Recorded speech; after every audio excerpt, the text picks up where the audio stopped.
Welcome to Fun and Games Side Quests. Every episode is a different host sharing a video game they love and why they love it.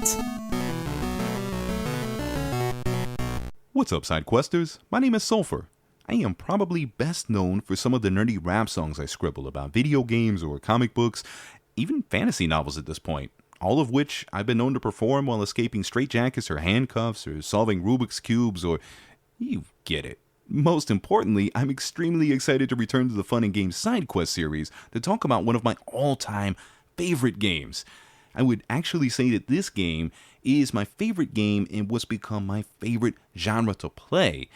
And I will admit that some days I do qualify that by saying it's tied for my number one spot, but if I'm being honest, that's only because I have sweet nostalgic feelings for 7 Days to Die, as I wholeheartedly believe that Grounded, Obsidian's 2022 release of Grounded, is the best survival game released to date.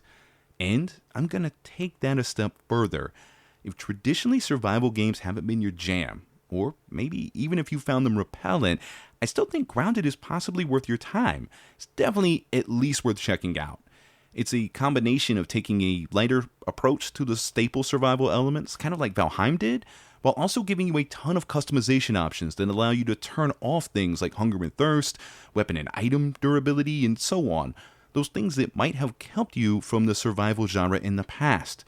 Now, this does come at the cost of achievements, and I have seen a couple of folks complain about that, but I think it's a really fair trade to open up the game to a larger audience, because if you love exploring extremely imaginative game worlds with really, really great gameplay, I genuinely think Grounded might appeal to you. So, let's talk details. What makes Grounded so great? Well, of course, we have to start with the setting. It's all about the world that Obsidian has created with Grounded, the idea they built that world upon, and how incredibly they ran with that idea. Now, if you haven't ever seen any gameplay footage, even a single screenshot, you might not know what I'm alluding to yet. But I am going to set the stage for us. Grounded starts with you as one of 4 teenagers regaining consciousness only to find you're the size of a small insect. So as you open your eyes, everything is towering above you, from giant baseballs half stuck in the mud to blades of grass that loom over you like a forest.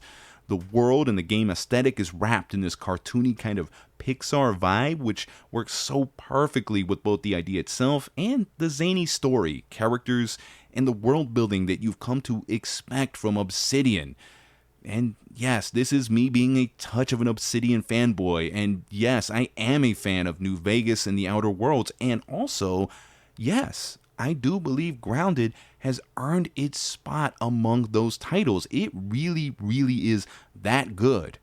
And this setting, this world, it's truly one of the best parts. It's not just the really fun points of interest that Obsidian included in the map, and I'm talking anything from action figures almost the size of the Statue of Liberty to a full-out tabletop role-playing dungeon with miniatures twice your size, but it's also the fact that there's biomes, and so many of them, in this map that encompasses really just a single backyard. It's kind of mind-blowing that this world, this one backyard, is more dynamic than game worlds I've explored that are supposed to be entire islands or countries, but there really is a lot of movement to this map. You have some simple shifts, moments like running out of a forest made of grass stalks only to find you're now in a marshland, and at size, at your normal size, that might have just been a puddle. But at your size now, it is a marshland for you to figure out how to get across. And once you get across it, you might find a shadowy hedge that is filled with all kinds of dangerous spiders, aka absolutely knots. And it really keeps the world you're exploring fresh, but at the same time, it isn't demanding much of you in return. However, by contrast, you have other areas like a giant koi pond, for example, that you may need to craft gear to be able to fully explore. And trust me, you'll definitely want to, because there is a lot of cool things in there, as long as you can get by that giant koi fish that is forever trying to chomp you. There's areas from a hazed out spot in the backyard created by leaking weed killer, to a scorching sandbox, to a nearly volcanic looking area created by an overturned charcoal grill. There's really just so many fun areas of this yard to discover and to explore, and even laundry listing them the way that I have, I'm still barely scratching the surface here.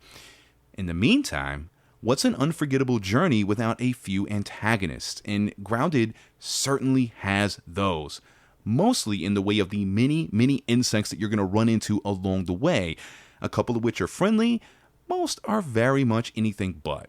And don't let that DreamWorks looking aesthetic fool you. These things are mean. I have played survival games with cannibals and zombies and horrible mutant monsters, but I have never yelped like I have in my own Discord channel and in my friends' ears than when I was suddenly being chased through the tall grass by a giant wolf spider with red eyes. It's harrowing.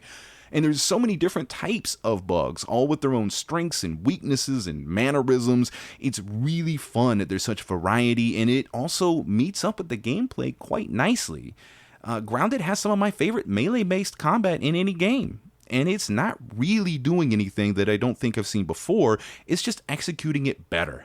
All of these bugs in the backyard, especially the ones that are 2 or 3 times your size, they hit like Mack trucks, particularly when you're still early in. So the game mechanics like the perfect block, hitting the block button right before you're struck so you take no damage or durability loss becomes so much more essential. And since there's such a wide variety of these bugs, all with their own attack patterns, the gameplay really hits in this very engaging way.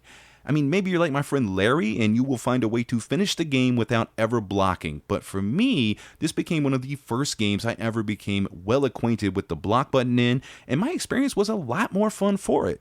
In addition, as you progress through this game, you're going to unlock all sorts of ways to level up your stats, your weapons, your armor. You're going to be able to do things like add damage modifiers to your weapons, which in Grounded's zany fashion take the form of flavors like fresh or spicy or salty or sour, and all of those, of course, correspond to weaknesses with the insects you're fighting. And these insects are also weak to types of damage, like slashing versus stabbing. So by the time you're nearing the end of the game, the combat has kind of evolved into this more thought-out experience where you have a much more nuanced arsenal, and you might think beforehand about the type of insect that you're leaving the base to fight and what works best in the situation. It really is extremely fun. Now, before I wrap up, I do want to touch on a couple of the settings. And I know I glanced over them earlier, but I'm talking about accessibility settings. For example, you think Grounded sounds cool but can't deal with spiders?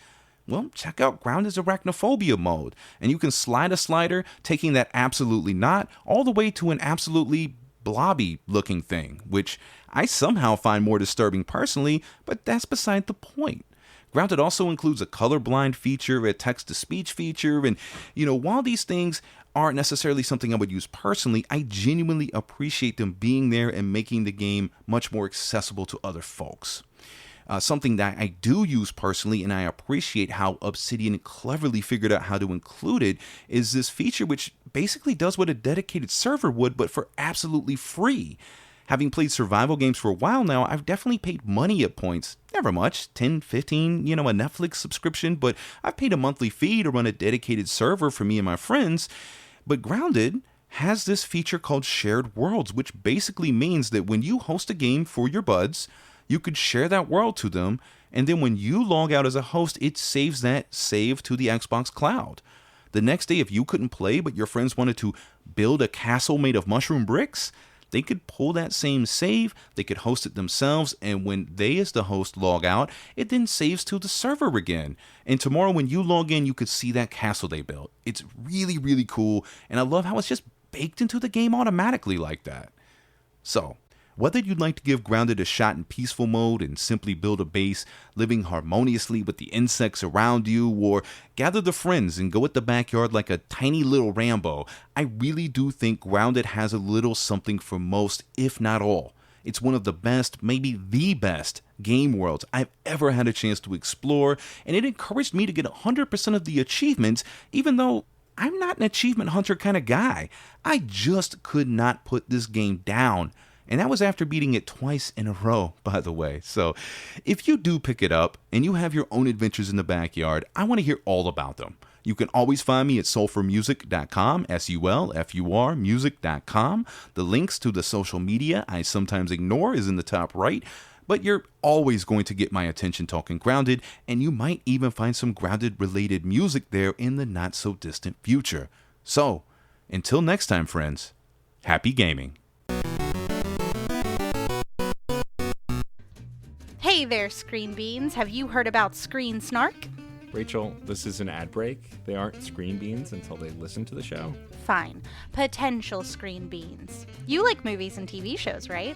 I mean, who doesn't? Screen Snark is a casual conversation about the movies and television shows that are shaping us as we live our everyday lives. That's right, Matt. We have a chat with at least one incredible guest every episode, hailing from all walks. We've interviewed chefs, Writers, costumers, musicians, yoga teachers, comedians, burlesque dancers, folks in the film and TV industry. and more. We'd be delighted for you to join us every other Monday on the Certain POV Podcast Network. Or wherever you get your podcasts, fresh and tasty off the presses.